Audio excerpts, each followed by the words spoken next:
Oke, iya. Klaimnya kan dari leader. Iya. Itu bisa kita bawa itu maksudnya apakah nggak dibutuhkan oleh nasabahnya leader tersebut atau gimana? Oke Pak, kalau bukti klaim itu kan bisa fotokopi Pak. Kan nggak harus ngambil punya leader. Kalau ngambil punya leader, kasihan leadernya Bapak, ya kan? Nggak boleh ngambil Pak. Pinjem, difotokopi, habis difotokopi, fotokopinya dibawa, dikembalikan sama leader. Makasih ya, tanya sama leader. Misalnya saya nggak punya nasabah klaim, ya minta iPhone klaim 1 apa 2 buat tunjukkan bahwa itu salah satu cara supaya membuat nasabah itu lebih belief, lebih percaya. Oh ini asuransi ini bisa asuransi ini benar-benar cair. Ini loh seperti klaim ini. Asuransi ini benar cair. Dan orang sakit itu butuh namanya asuransi karena ketika sakit biaya itu besar di sana itu. Karena kemarin saya barusan ada nasabah izin saya klaim itu sakit demam berdarah. Ini bisa buat sharing buat teman-teman ya. Ini teman-teman kalau mau bukti klaimnya nggak apa-apa tak kasih. Dia baru nabung di Prudential itu 750.000 6 bulan. Dia kemarin klaim di Prudential habis 19 jutaan sekian. 19 juta 86. Di cover oleh Prudential 18 juta berapa? Dia kalau nggak salah dapat kena cas 400.000 saja. Nah itu teman-teman bisa sharing ke siapa? Ke nasabah. Sakit itu kira sakit gini. Seseorang itu pasti mengalami namanya sakit dan meninggal. Cuman kabar buruknya kita nggak akan tahu namanya sakit dan meninggal ini kapan terjadi pada kita. Waktu kita dalam keadaan baik, waktu ekonomi dalam keadaan buruk, atau waktu kapan? Kita nggak akan tahu. Nggak minta. Kalau misalnya waktu ekonomi dalam keadaan buruk, masalah musibah terjadi sama kita, terus apa yang harus kita lakukan? Utang, jual aset, dan ini dan sebagainya. Bu, di Prudential uang ibu nggak hilang kok. Uang ibu nanti kembali. Gitu. Udah dijawab ya Pak? Ada lagi? Oke, Kans.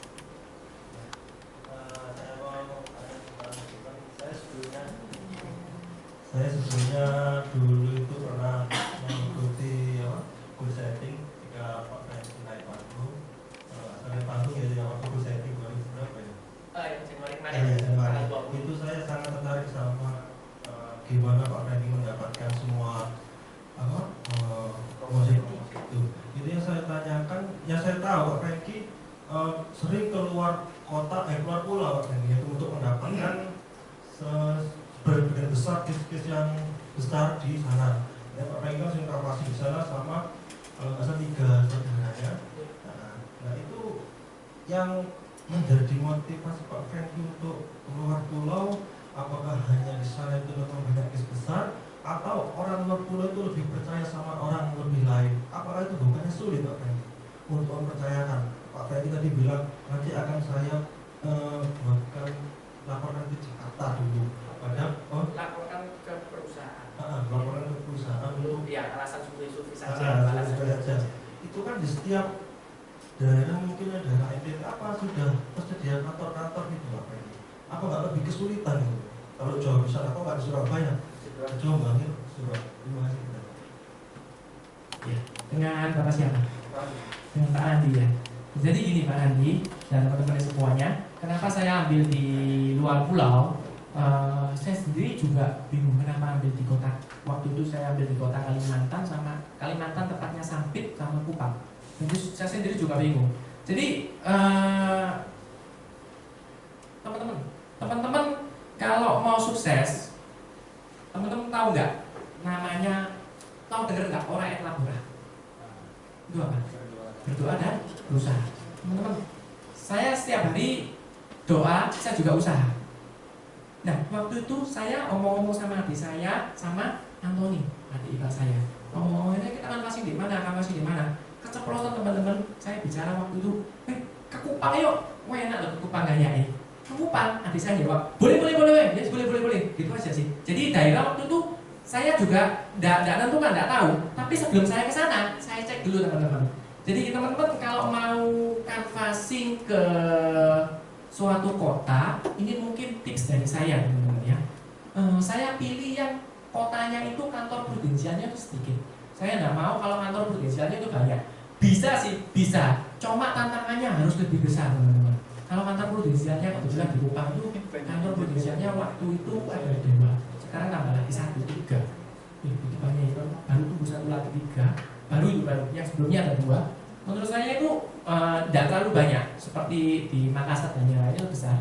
Terus saya juga jalan ke Flores, itu juga kantor prudensialnya kalau nggak salah Flores ada 1 di daerah Maumere kalau nggak saya lupa. Di ND, di lainnya belum ada. Jadi saya pilih lokasi yang kantor prunya itu cuma sedikit. Itu yang pertama. Yang kedua lagi, saya pilih waktu itu, jadi di Kupang itu ada rumah sakit Siloam. Sebelum saya ke sana, nggak ada Siloam itu teman-teman. Yang ada hanya rumah sakit daerah. Jadi tujuan saya ketika saya di sana, datang orang kaya luar pulau, kalau mereka berobat, tak jamin teman-teman, nggak mau teman-teman di rumah sakit daerah. Mereka pasti ke Surabaya, Jakarta, atau luar negeri, mungkin Singapura atau Malaysia. Nah itu kesempatan saya untuk masuk ke sana. Nah, gimana dia bisa buat percaya sama saya? Itu kan menjadi pertanyaannya hari ini. Nah, salah satunya ya ada yang saya sudah sebutkan di step tadi. Salah satunya buat mereka merasa nyaman, teman-teman. Kedatangan kedua, saya datang ke mereka, saya nggak langsung prospek, saya buat mereka nyaman. Apa sih kesukaannya dia? Apa sih hobi dia? Misalnya hobi dia apa? Saya selalu membicarakan hobi. Jadi saya buat pembicaraan ini supaya nasabah itu menjadi enak sama saya. Biasanya gini teman-teman, biasanya loh teman-teman ya, kalau nasabah itu hubungan baik sama kita, ngomong itu enak teman-teman. Biasanya saya datang di nasabah itu jam 10 teman-teman ya, ngomong, padahal saya mau jelas tentang ilustrasi gitu, saya ngomong terus dia cerita dengan sendirinya, sampai saya dengar kadang-kadang ngantuk teman-teman. Dan siangnya saya juga diajak makan. Lah kalau sudah gitu teman-teman, berarti dia itu sudah nganggap kita itu ada untuk dia. Nah itu kesempatan kita untuk closing itu ada. Dan tidak semua toko yang saya kunjungi, saya pun manusia teman-teman, saya bukan dewa. Jadi setiap toko yang kunjungi saya Franky dari prudensial pasti closing. Enggak teman-teman, saya juga seleksi teman-teman. Tapi dari seleksi yang tidak saya closing itu, saya nanti tulis. Jadi ketika saya masuk toko ini, si A saya tulis toko si A. Saya dapat data, saya tulis toko si A. Kalau saya masuk toko si B, saya nggak dapat data misalnya. Tapi kemungkinan orang ini ada potensi nanti ke depannya lagi. Misalnya saya masuk toko, saya Franky dari prudensial. Saya sibuk. Enggak bu, saya cuma survei saja. Minta waktunya sebentar, 5-10 menit. Tolong, mas saya sibuk sekali. Nanti datang ya besok atau lusa saya. Tolong, saya sibuk sekali, benar-benar sibuk. Ya udah, makasih ya bu, mohon maaf atas kedatangan saya sama ibu. Nanti kalau saya lewat lagi, saya akan datang mampir. Terima kasih bu, saya salami. Itu udah. Tapi saya catat. Jadi biasanya saya catat komplit yang sekiranya toko ini siap untuk di follow up, ya saya akan follow up itu teman-teman. Misalnya teman-teman ada yang toko nggak bisa di follow up closing hari itu, mungkin teman-teman akan datang ke kedatangan berikutnya. Biasanya kalau toko-toko yang kemarin saya baru dari luar pulau 1 bulan lalu, saya sebetulnya nggak ada niat untuk prospek teman-teman, karena tahun ini jujur saya fokus ke tim, saya dengan tim saya cuma antar polis saja. Ketika saya antar polis, nasabah itu nambah sendiri, dan itu saya nggak prospek dia, ya dia yang tanya sendiri. Oh iya Franky, apa namanya? Polisku yang kemarin itu manfaatkan kampus komplit KP enggak? Dan kebetulan waktu itu teman-teman ya, ada salah satu orang prudensial juga datang ke sana. Jadi dia bilang sama saya, Franky, barusan ini beberapa minggu ada orang pruden datang sini, nama ini dikasih nomor kartu nama saya. Dia nawari aku produk ini dan Frank, aku punya belum produk ini. Dia tanya sama saya, kok punya? Iya kok punya, teman, kok nabung kecil. Mungkin dia ada, mungkin dia plan kecil. Kok sana lagi ku upgrade ku. Gini kok, tak lihat contoh brosure ku ya upgrade. Kok nggak usah ikut sih, tak jelas kok detail. Kok sering kok ikut, nggak sering nggak usah ikut. Oh iya Frank, nggak apa-apa lihat. Dari situ nanti saya fokus pelan-pelan. Gitu. Jadi kalau saya buat hubungan sebaik mungkin teman-teman. Sama kalau Pak Randy punya teman kan? Kalau Pak Randy punya teman, gimana caranya teman itu bisa akrab sama Pak Randy? Buat nasabah seperti itu, buat nasabah seperti nyaman. Aku teman, aku sahabatmu, enak. Jadi jangan buat batasan kamu nasabah, aku agent, bukan. Kamu sahabatku sama temanku, enak, enak Pak Randy. Terjawab kan? Satu pertanyaan terakhir. Terima kasih Pak. Saya pernah coba ke pasar ya. Ke pasar saya tawari pedagang daging yang kebetulan langganan saya. Sebenarnya dia tuh berminat.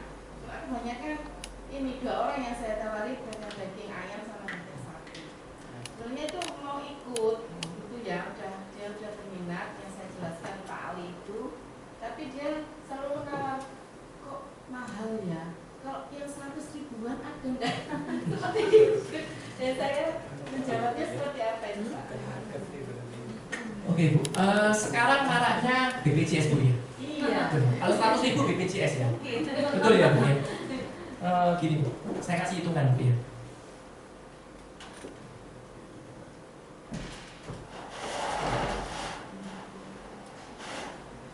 Jadi kalau ada orang bilang saya ikut BPJS saja, BPJS enak murah. BPJS berapa sekarang? 80 ya kelas 1 ya? Betul ya? Dulu BPJS berapa? 59 betul? Betul, 59 dulu BPJS, sekarang 80. Betul? BPJS baru berdiri berapa lama teman-teman? 1 tahun. Kenaikan berapa persen teman-teman? Lebih kurang ini 30% ya teman-teman ya? Iya, lebih kurang ya. Baru 1 tahun dia naik sekian. Contohnya gini teman-teman, itu yang ditawarin usia berapa Bu? 40-an ya. Bu, kalau ibu usia 40, nah ibu setor ikut di BPJS murah 59.000, sekarang naik 80.000, naik lebih kurang 30% kan ya. Nah ini ibu tahu ini, kalau tahun depan ibu naik lagi 30%, ibu lihat kenaikannya itu berapa setiap tahunnya. Yang pertama, ibu itu. Yang kedua Bu, di sini uang yang ibu setor hilang, nggak ada, oke? Dan ibu satu lagi, ibu di sini nabung seumur hidup, betul ya Bu ya? Dan lagi Bu, perbedaan BPJS dengan di kita, kalau di BPJS kalau sakit harus laporan dulu Bu ke dokter, nanti dirujuk. Tapi kalau kita nggak usah Bu, kita sediakan fasilitas yang terbaik. Bu, namanya sakit, sorry ya Bu ya, ada patah tulang, jegrek gini, cek ke dokter dirujuk Bu. Ini kesakitan loh Bu. Kalau di prudensial langsung masuk Bu, di UGD langsung ditangani, kasih no kartu, cepet Bu, enak Bu. Dan di prudensial yang luar biasa nih Bu, ibu mau pensiun nggak Bu? Mau pensiun usia berapa Ibu? Masa Ibu mau kerja terus? Usia 65, 70 mau pensiun Bu, di prudensial Ibu nabung kesehatan sudah disediakan dana pensiunnya Ibu. Enak toh Bu? Ya. Jadi saya di sini sebetulnya bukan menawarkan asuransi, tapi menawarkan dana pensiun buat Ibu. Tak kasih bonus asuransi Bu. Asuransi ini gratis. Ibu mau klaim nggak klaim, tidak mempengaruhi dari investasi yang Ibu punya. Itu mungkin bisa dicoba gitu Bu ya, perbedaan Bu ya.